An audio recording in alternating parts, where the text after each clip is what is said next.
ചങ്ങനാശ്ശേരിയിൽ സ്റ്റോപ്പ് അനുവദിച്ച തിരുവനന്തപുരം കണ്ണൂർ ജനശതാബ്ദി എക്സ്പ്രസ് കേന്ദ്ര സഹമന്ത്രി ജോർജ് കുര്യൻ ഫ്ലാഗ് ഓഫ് ചെയ്തു.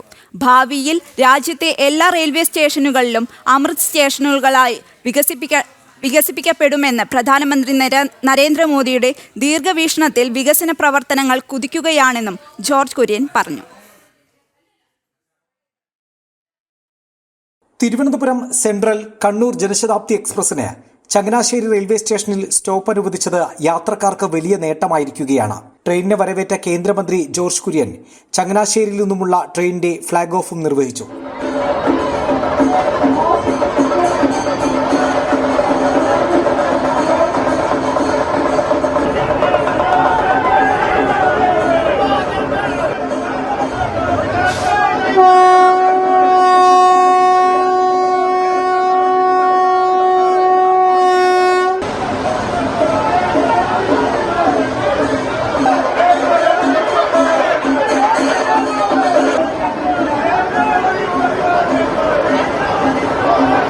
ഇനി വരാൻ പോകുന്നത് വന്ദേ ഭാരത് ട്രെയിനുകളാണെന്നും വൈകാതെ കൂടുതൽ ആധുനിക സൗകര്യങ്ങളുള്ള അതിവേഗ ട്രെയിനുകളും വരുമെന്നും ജോർജ് കുര്യൻ പറഞ്ഞു.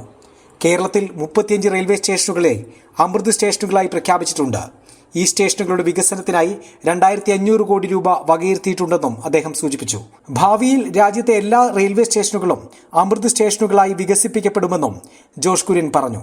നരേന്ദ്രമോദി അമൃത് സ്റ്റേഷനുകൾ പ്രഖ്യാപിച്ചു. ഒന്നും രണ്ടുമല്ല, 35 സ്റ്റേഷനുകളാണ് ഈ ചെറിയ കേരളത്തില് പ്രഖ്യാപിച്ചിരിക്കുന്നത്. എല്ലാ സ്റ്റേഷനുകളും അടുത്ത ആ വികസനത്തിന്റെ കാലഘട്ടത്തില് മുഴുവൻ അമൃത് സ്റ്റേഷനായിട്ട് മാറും. പിന്നെ അദ്ദേഹം 7 സ്റ്റേഷനുകള് അത് നമ്മുടെ എയർപോർട്ട് പോലെയുള്ള വികസിത സ്റ്റേഷനുകളായിട്ട് പ്രഖ്യാപിച്ചു.